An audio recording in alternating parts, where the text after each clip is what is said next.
Thank you so much, Rachel. I'm Marla Frederick, Asa Griggs Kaler Professor of Religion and Culture here at Emory Kaler School of Theology. I want to thank Dr. Wimbush for this invitation to participate in this panel. I joined Emory's faculty in 2019 after 16 years serving as a professor of religion and African American studies at Harvard in the Graduate School of Arts and Sciences. I'm an anthropologist by training, and my ongoing research focuses on issues related to the study of religion and media, religion and economics, and the sustainability of Black institutions in a post-racial world.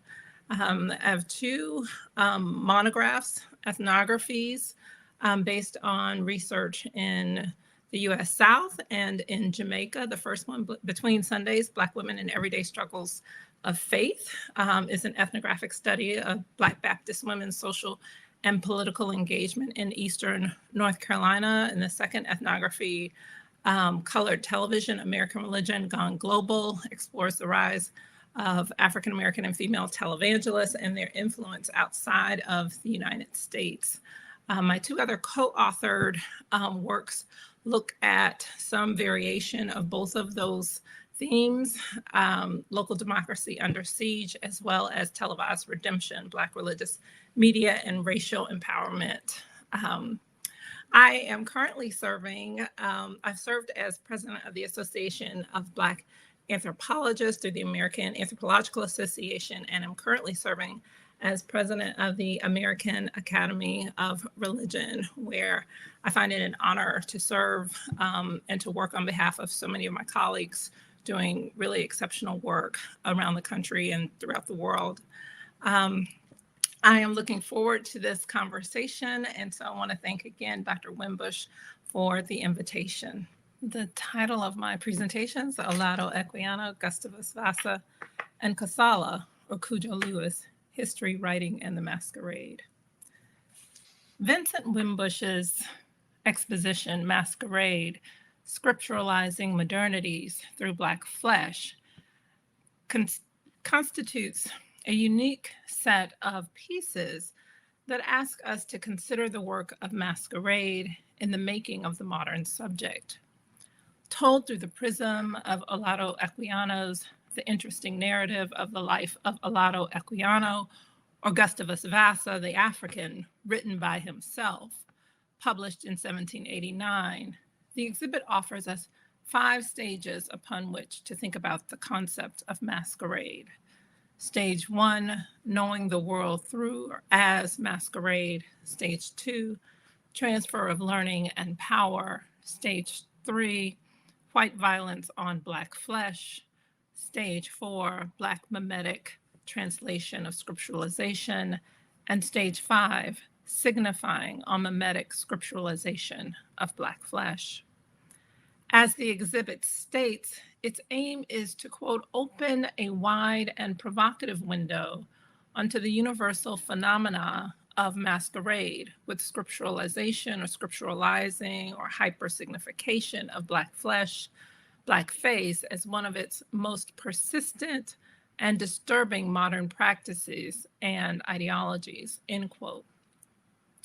What struck me immediately about this exhibit and the reading of it is its resonance with another text about another African enslaved in the Americas, Kasala or Cudjo Lewis, whose story is the subject of Zora Neale Hurston's Barracoon, the story of the last Black cargo.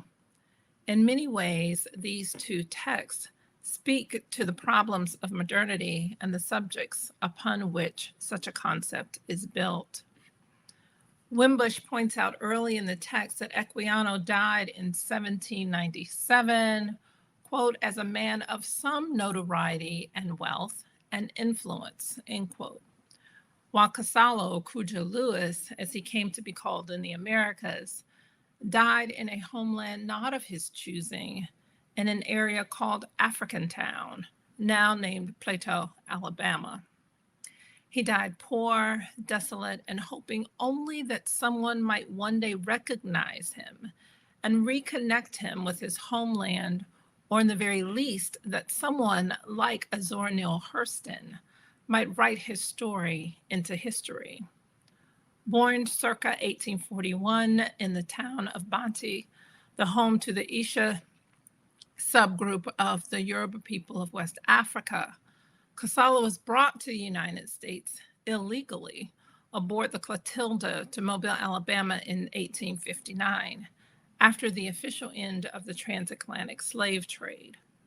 Kasala worked on a plantation in Alabama until emancipation and then sharecropped along with other freed people. Zora Neale Hurston first met him in 1927 and interviewed him as the last African slave in the United States. The differences and similarities between Equiano and Kasala, Cudjo Lewis, are in some ways stark and speak to the power of Masquerade and the modern subject. In my time, I would like to point to particular residences that stood out for me and open up points of discussion. First, writing of the narrative or scripturalizing stands key to the making of modern subjects. Equiano's narrative written by himself and Kasala's story told to Hurston offer different points of departure, even as questions consistently remain about the text of those whose narratives are presumably written by themselves. Secondly, at the same time, the ways in which Equiano writes himself into history and the ways in which Kasala is written into history are different.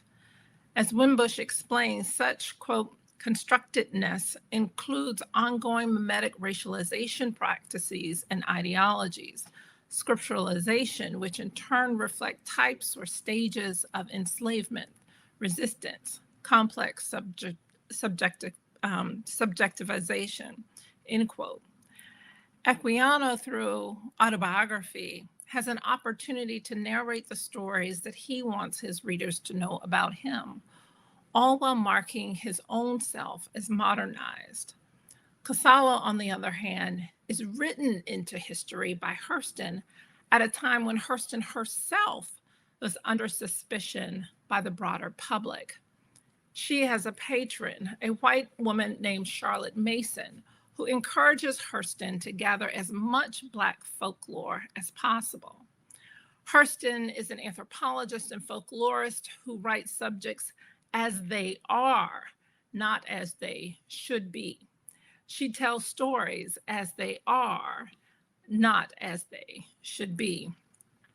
In giving voice to Kasala, Hurston is writing against what she sees as the dominance of European voices in the stories, in telling the stories of Black people. Quote, all these words from the cellar, but not one word from the sold. The kings and captains whose words moved ships, but not one word from the cargo, her story laments. Kasala's story will change that, yet Hurston's words proved problematic for her early 20th century audience. In relaying Kasala's story, Hurston uses his dialect and refuses to censor the details of his narrative, thumbing her nose at the presses that insist that she use, quote, language rather than dialect. This propensity towards unvarnished truth makes those who support her uncertain, and it threatens the balance of Hurston's livelihood. Her candor ultimately renders Barracoon unpublishable during Hurston's lifetime. While she gathered the story in 1927 and worked diligently over the years to publish it, she could never find a publishing home for the story. It was not the neat story of Black triumph that went with uplift biographies, narratives that told of the possibilities of modernity and the strength of the new modern subject. Hurston's writings were different. She listened to Lewis and wrote the stories as told to her without filter, a type of anti-mask, if you will. Kasala is stolen from Africa, aided by the Dahomean tribe that came one night and slaughtered and captured his entire village, placing the heads of the conquered leaders on sticks and marching out of the village with the captured. Kasalo is a man of broken English who is betwixt and between his homeland of Africa and the Americas. Upon meeting him, Hurston says that she first wants to know how you feel today. After a muted silence, Kasalo responds, I thank God I'm on praying ground and in a Bible country. But didn't you have a God back in Africa? Hurston asks. His head drops. Between his hands and the tears spring fresh. Excusing me, I cry. I can't help it when I hear the name call. Oh Lord, I no see Africa's soil no more. Another long silence. Then, how come ye asked me and we had no God back in Africa? Because you said, thank God you were on praying ground and in a Bible country. Yeah, in Africa, we always know there was a God. His name was Olaudah. But po-Africans, we can read the Bible. We cannot read the Bible. So we don't know God got a son. We ain't ignorant. We just don't know. For Wimbush, Equiano's Vasa's life story, quote, the religious conversion is metonymic of the larger ongoing attempt on the part of this particular black-flesh person to be saved within and into white men's world. Such attempts on the part of many, if not most, in the Black Atlantic world, Wimbush contends, also constitute a layered and complex history of representations, resistance, flight, accommodation, survival, all masquerade. Kasala is converted into the white man's religion in the US, but as an extension of what he has already experienced in Africa. The text for Kasala offers new pieces of an already existing puzzle. At the same time, his affection towards this experience and the reading of this new text append to all the ways that black flesh persons are, quote, saved within and into white men's worlds and exposed to the magic of these new talking books. Rebuffing the assumptions of African ignorance, Kasalo explains, we ain't ignorant, we just don't know. For Black leaders in the US, anxious to uphold the possibility of Black assimilation into American society in the mid-century, Hurston's works were problematic at best. She advocated for a type of scripturalization that marched stories candidly and transparently with slave trading Africans, headhunting encounters with Dahomean warriors, and the broken English of a Kasalo, and his both assimilated and unassimilated life. Reading Barracoon, one understands immediately the problem many Black people years ago, especially Black intellectuals and political leaders, had with it, writes Alice Walker in her 2018 prelude to the first publication of the book. Quote, it resolutely records the atrocities of African peoples inflicted on each other long before shackled Africans, traumatized, ill, disoriented, starved, arrived on ships as Black cargo in the hellish West, end quote. And yet this is the type of scripturalizing for which Hurston is best known. With debates between sociologists and anthropologists raging in the mid-20th century, the challenge was whose image of the Negro would prevail. Hurston is of the school of cultural specificity scholars, as anthropologist Lee Baker describes them, those who want to tell Black history in transparent fashion without editing. They argued that cultures were different and specific, not in hierarchical relationship to one another.